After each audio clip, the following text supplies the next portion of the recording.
Welcome to City Shrinks, a zero-filter podcast bringing the conversation about mental health into the 21st century. We are your hosts, Gina and Athena, two New York City therapists with over 30 years of experience. For today, we put down the notebook and pick up a mic and give you full access to real talk with real professionals. This is not your typical mental health podcast. Here, the goal is to keep it 100% real with you. We are City Shrinks.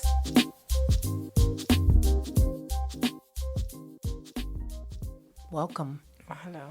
This is going to be very, very interesting. And what a journey, right? What a journey we get to take together. Right. And all the people that have been waiting for us and our patients and our friends and people that, so here we are. Mm-hmm. All right. So I'm Gina Hurd, LCSW. Introduce yourself, my dear.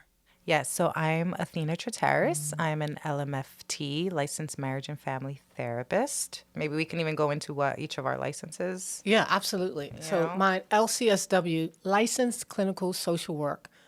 And I also have an R, which I do see exists. But when you have an R, it will mean that you have been practicing for a while because they phased out the R. It used to stand for registered, and you had to have a certain amount of hours in order to then get that R. So with that R came some privileges with insurance and licensing, that sort of thing. So that's a little old school, but yeah. I haven't seen that R in a while. Right. R. No, I'm no R for me, just LMFT. Like I said, that's specializing in marriage and family therapy. So our training is very systemic dominant. And so what that means is that, a lot of our hours are completed based off of group therapy, which can be considered anything more than, one person in the room. So 2 people in the room, 5 people in the room. So, that would be the biggest difference. So majority of my cases are obviously, couples, but individuals most of the time as well. So I'm happy. I don't specifically work with children. I do in terms of a family systemic therapy situation. If it is just for individual therapy for children, I tend to refer them out probably to somebody like you, right? You see children? Yeah. But the issue with seeing children, of course, is that, you can't really help a child if the mother and father are a wreck. Which right. is You could think that you want to do that, and I've certainly done that in my career. Which is, I want to ask you a question, too, about that. So I'm going to give you my answer to my question about your best and worst jobs. But before I get to that, I did not really know until I met you, and we should talk about how we met. But until I met you, I didn't really understand that. I didn't. I didn't understand the title and the marriage family therapist. And I didn't get that it's very specific. Right. And the training is very rigorous, very similar to mine. And I think that's why we connect. Yes. So you remember how I met you? Yes. I was trying to find an office. Yes. I placed an ad. I don't even remember where that ad was put. It was one of those like therapist community boards. I think something like that. And I said, let me go just check this out. Because I was looking. And I had my own, and I thought, it's so expensive, right? Like, people don't know. New York City is like a beast. These rental prices, and then you want to make it look like something. So the rent is treacherous. So I said, let me see what this woman is about. And I was thinking to myself, like most therapists, probably has some emotional issues. She probably doesn't really have it, together. So let me just still check it out. And I go, and I see that you had this beautiful office. And I was shocked. You were so young. So for people that don't know, we have a quite an age difference between us. So that also makes our friendship interesting. But you were just, you had it all together. I thought, wow, the office is better than mine. It's beautiful. She's got plans. She's got things going on. So I thought, and at this age, if I would have had myself together, where would I be if I was that organized and that ambitious, 20 years ago? Yeah. And this girl's trying to get you to pay half the fucking rent. On top of it. Right? On top of it. She wants me to pay for half. I think we could do this. Come on. We can do this. And then we went to a therapist meeting of therapists in New York. And I said, well, if she shows up, then she's legit. Because I said, we should come out. We should talk some more out. And you said, okay. I'll be there. And you were. I was like, oh, wow, yeah, and she's serious. This is like, so yeah, so that's it. That's how we met. Yeah, and I think for me, because, I am young, I don't, the people that you usually connect with in this field are, people you went to school with, people you kept in touch with, or something like that. So for me, it was so important to connect with other therapists. And, obviously when we went out, I didn't trust you. I'm not going to lie. what? Listen, this is didn't New know. York City, okay? Like that is a compliment. Thank you. Right? Right. It's like, it's okay. I get it. That's fine. We have to be more cautious, obviously, in this city just because that's just the way it is. And I don't know for any listeners that are not from New York, but, I do want to emphasize we are, therapists who are based in New York, and we work with, people that live in New York, and we have New York problems and New York, so I think that, our style, right, is really influenced, right, by the roughness of this city, I would say. And I think that's how we connected, right? We just kind of like spoke psychology in the same language and just Yeah. kind of like real raw, this is what I see, what do you see, this is what I see. And then when we would go out with other therapists, we were just like, oh shit, like nobody's talking like this. And that's years ago. So that's years and years ago. And so we certainly don't have the level of, we didn't have the level of problems and family problems and issues and depression and anxiety that we do now. So back then we were concerned, and what does that mean for our communities of color is where, how we also connected, Yeah, you can do all that Freudian, this and that, and sit and chat and never say a word. But, my people are falling apart. So what does that look like if the people around you are not getting help? When they're able to give us this feedback, like, man, like, this is the first time I feel comfortable doing this, or I've done it before and it was terrible. And, we just kind of got this idea that, our people, they're not really being reached. There's a whole bunch of people that are just not getting past that kind of old stigma thing. Meanwhile, we also have people that are like, oh, like, therapy is this luxury. And it's just like, oh, I just, I train my brain like I train my body. And it's like, wait, why is there such a huge gap? Like, meanwhile, like we've spoken many times, there's just this huge mass wave of just anxiety and depression. And, and everything's kind of, obviously the pandemic exacerbated a lot of what was already there. And if you have issues at all, of course, and if you just had issues of being marginalized, right? Then what are your issues like when something like a pandemic happens? Correct. Right? So that's kind of right. So that's where we are. And so let me ask my question now. Go ahead. So what is your best job that you ever had and your worst job? Now, we both have private practices. Yes. I'm currently not taking new patients because we're doing this. And because I'm also writing a book on anxiety, or I'm getting it published is more accurate.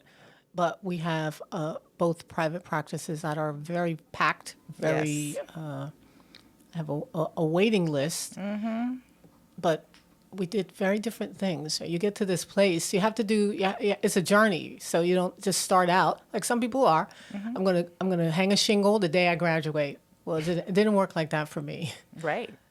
I think that's a good point, too, that, our expectations of what being a therapist is and what that looks like and, isn't necessarily prioritized during our curriculum. I mean, I wish they would just kind of teach a semester of how to build a private practice, how to kind of navigate the business. I think they might give you a class or something on that, but it's when you're working with when it's considered a stressful job, right? In many senses, to not have that guidance, right? It's just almost like that's a crime, right? Because you're already going into a high stress job to not have tools or resources, and just like the show, like you said, we're packed. And I want this show to be not only for, people that are therapy goers or thinking of it, but also for other therapists, right? Yeah. That for me, That'd be nice. We'll see. We'll see what happens with that after we offend the therapeutic population, because we're weird. Oh man, we do things in a different way. You know it. I know it. I'm fine with it. I've been doing it. That's part of my. So I'm going to answer mine. The best job and was the worst job I ever had, which was working with schizophrenics And I just agreed just so I could sharpen my skills and see what that was like in a clinic in East New York to see a schizophrenic when nobody else wanted to deal with this population. And I was, I said yes. And so somebody says, oh, well, there's another schizophrenic that, you're going to need to see. And I was, okay, I'll take 2. And then the city actually called upon me to see like 3, 4. I had 8. I have 15 patients. 8 of them were schizophrenics. Straight up, talking to themselves, not on their meds, in the street. I used to go to their homes. So that's how I actually developed my style. Wow. I had to be really strict with them, very in there, and they totally responded. That's the interesting thing, right? They were in line. They were great. They were just they did what they needed to do. If they fell off, I got them right back on. So it was tough, right? It was a lot of work to manage that. And so when you asked that question, I was actually thinking of non-therapy because I've never really had a therapy related job that I feel was the worst. Maybe I think the word, or maybe worse is a little strong. Yeah, tough, I think the toughest. For me, to be honest, could be right now. working in the school. No, to be honest, the private practice setting is definitely for me my favorite time of my career. But definitely working in the schools. It's not that it was worse. It was just very disheartening. It was also very discouraging, and because schools. It's one of the biggest, systemic organizations, let's say, right, for any city, country, schools. And when you see the lack of mental health emphasis in schools and in developing minds, and the lack of basic understanding of child development. Correct. And future.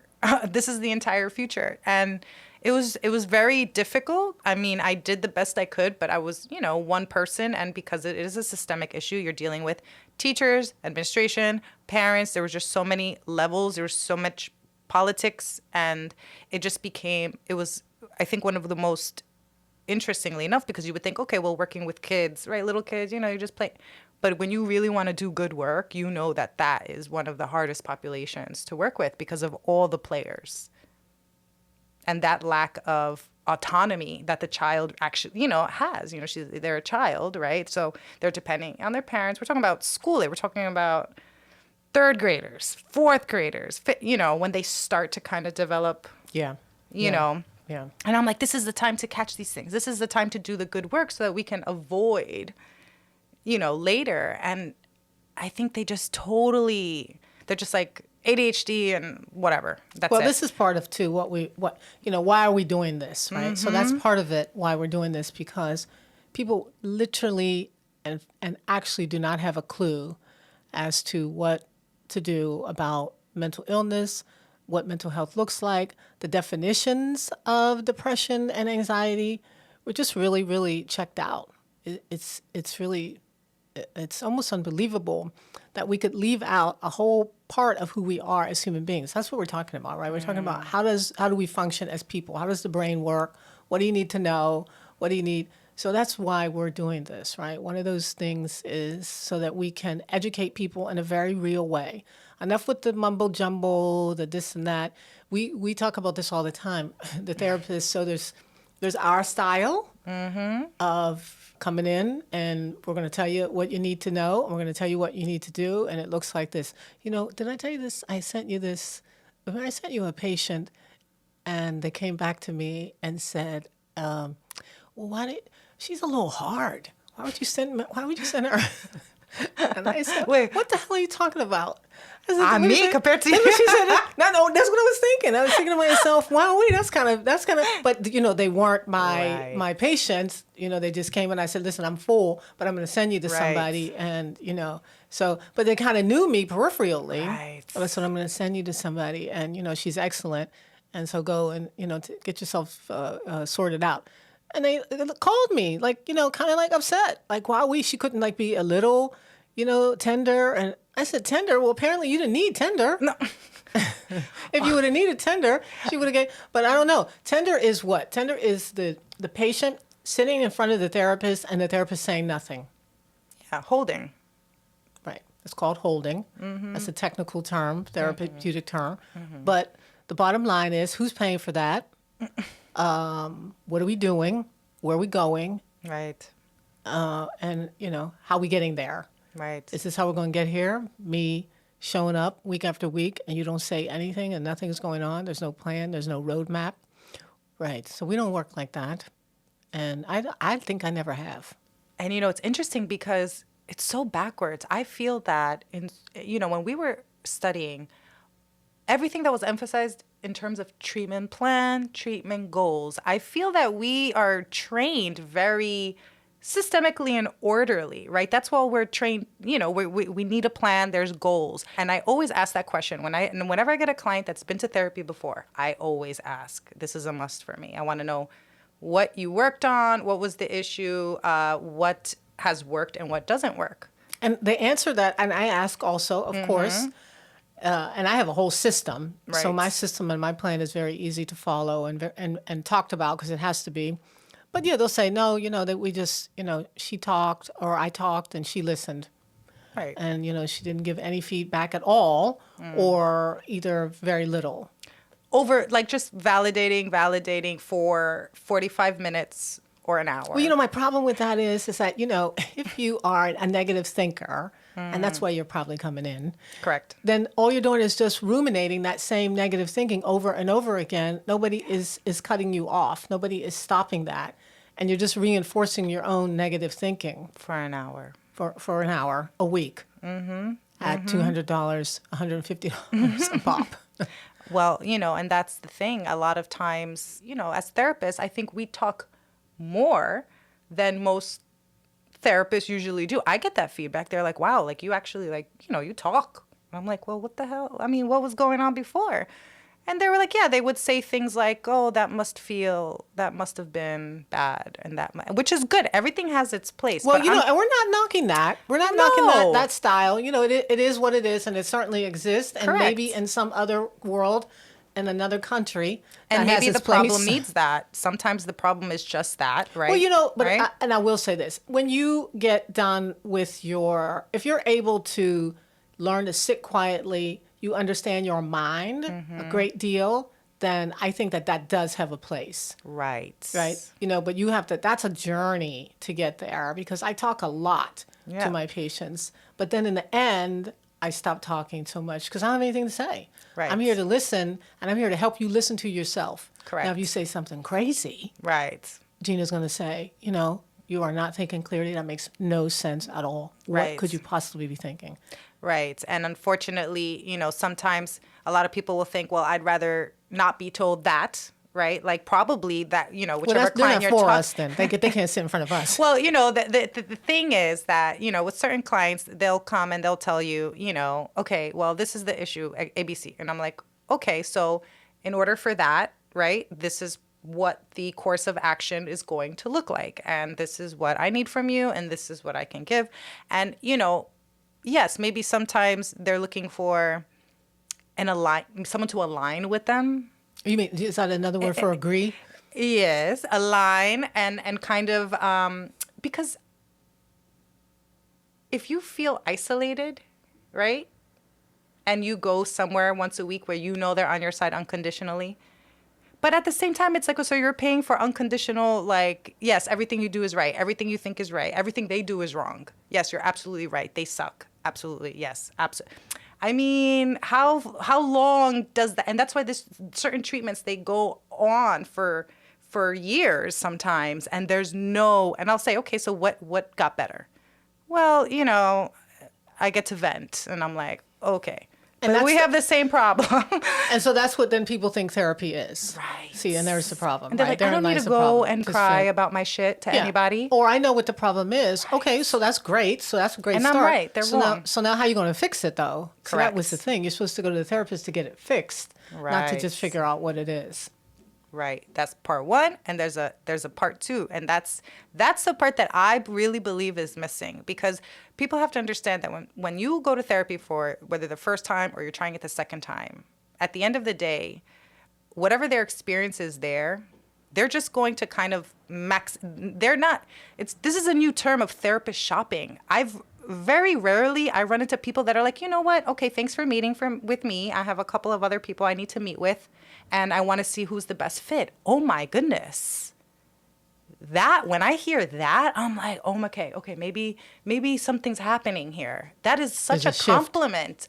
But most people would never say that out loud or admit that they're doing that. Well, that's because they have anxiety. Right. And most people, even if they don't like their therapist or don't connect or don't feel like it's helpful, would never say that.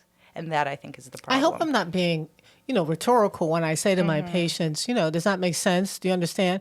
But of course, either I'm going to figure in this session or the next one, I'm going to know if it makes sense or you understand. But I feel like if you can say that and give them a minute, give them a beat, and then, have them explain it back to you. Correct. Right. What are you hearing and what's going on with you? Okay, that's exactly what it is. Yes. Okay, you got it. All right, moving on. Right, you got that This one. is Moving on. how. Okay, yeah. I think that, and that could be for a lot of reasons. To be honest, a lot of it has to do, and this might be unpopular. I'm not talking about anybody specific, but I'm just saying a lot of times I see that with therapists that don't have a lot of confidence. They kind of get ran over actually by the client. Right, or a skill. Right. Right. I mean, the skill and the right. confidence maybe are the same, but what about your skill level? Correct. Just jumping into something that you're over your head. Correct. Right. The day that you start, it's not. Yeah. It's certainly not. And then you and I talked about this like on the first or second time that we met. Right. This burnout, and I was like, what the hell is burnout? Burnout. I'm doing this forever. What the hell is burnout? Right. Burnout is when, I don't take care of myself or I keep doing the same thing with the patient expecting a different result. That's burnout. That's called dumb. Yep. And what am I doing? Right. I got to look at myself. But the burnout is that I can't help anybody. I don't feel accomplished. Then you're going to get burnout. You're just going to be like, oh, why am I doing this? What am I doing? You got to know, you have to feel accomplished and successful. Correct. And then, what's that about? The burnout.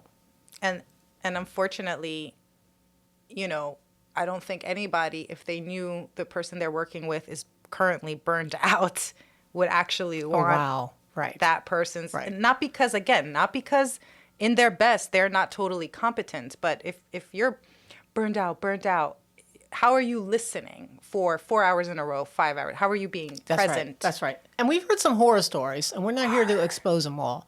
But However, if you do have horror stories, please send them in. And a lot of people leave thinking it's their fault, or this is, Most of the how time. how all the therapists are, and this is going to be, right? And so I can't. So yeah.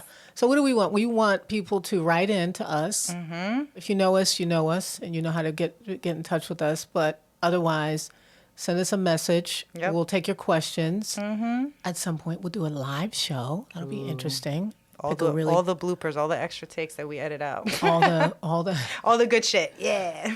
we'll take questions from whoever, whatever. We'll talk about anything. We don't care. Right. And we'll see how that works.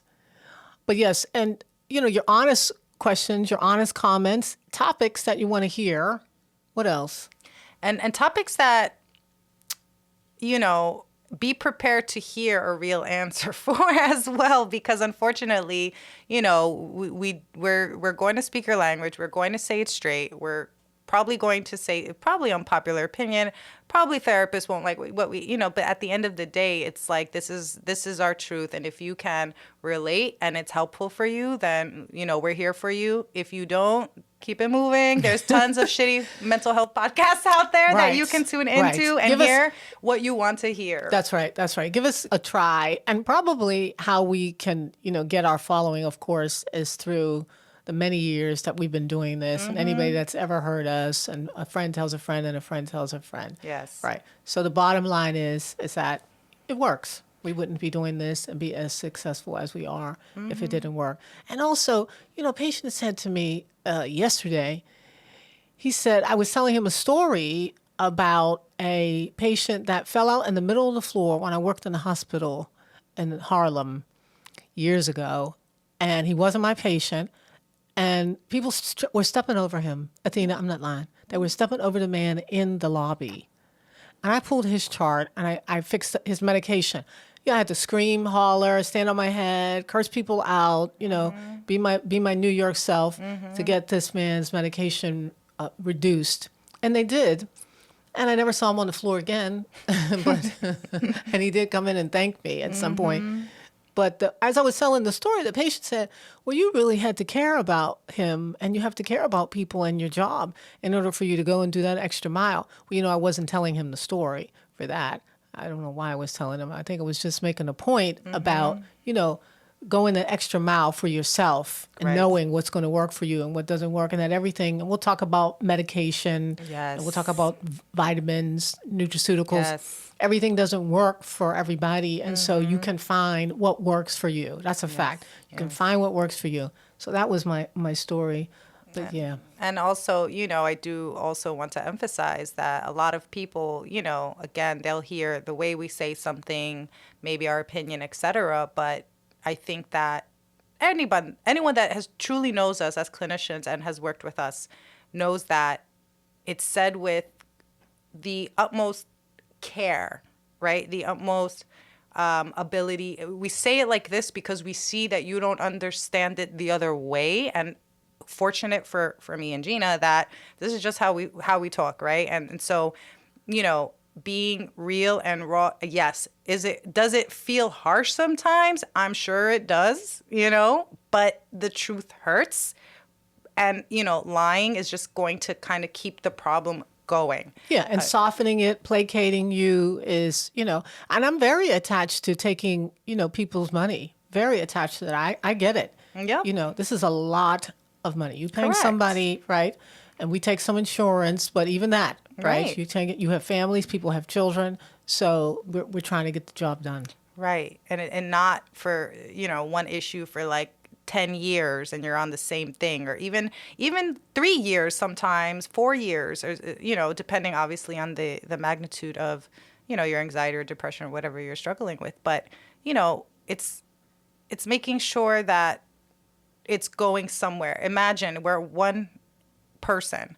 We only have a certain amount of hours in a week, if you're not a therapist who's willing to burn themselves out, for money, right? Yeah. That's a whole nother. That's another. That's a whole other podcast. episode. But the issue is we have a certain amount of hours, and so imagine having the same 40 clients, 30 clients, max, right, for the past like 20 years of your career. I mean, that just doesn't. It's like you have to make room. People have to, I call it graduate right? People have to kind of graduate. Yeah, I like it. Right? We go down, okay, bi-weekly, okay, month. When I do that with my clients, they're like, oh my God, like you think, yeah, bi-weekly? I'm like, hell yeah, you deserve, why don't, of course. What do you think? I'm going to be seeing you. I have other people to see that need weekly. Exactly. Yeah. I call it, I'm checking my work as we reduce. I'm checking my work. And they know also. They know. They know. Some of them also. feel it. Yeah. And I'm like, yeah. So that's what it is, So I'm really happy we're doing this. It's honestly been a long time coming. Y'all don't even know, right? Y'all Where don't we've even been, know. The trouble we've seen. So that's our hope for everyone. And, we really look forward to hearing your questions and interacting with y'all. And we'll see you next time. And that's it. Till next time. Thank you for listening to City Shrinks. Stay tuned for future episodes where we answer your questions, hear your challenges, and hold everybody accountable. Be sure to rate, review, and follow us on Instagram @CityShrinks.